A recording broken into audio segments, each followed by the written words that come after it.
அன்பு நண்பர்களே, இன்றைய நற்செய்தி வாசகத்தின் மைய கருத்தாக அமைவது நம்பிக்கை.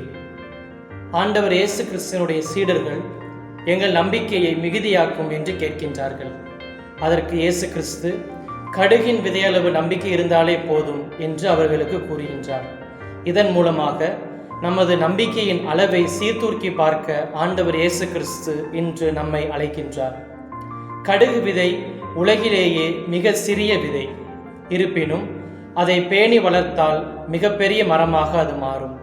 அதே போன்று நமது வாழ்விலும் கடவுளை காண வேண்டும், கடவுளை அடைய வேண்டும் என்ற எண்ணம் சிறிதளவு இருந்தாலே போதும், நமது வாழ்வில் பல மாற்றங்களை நாம் காணலாம்.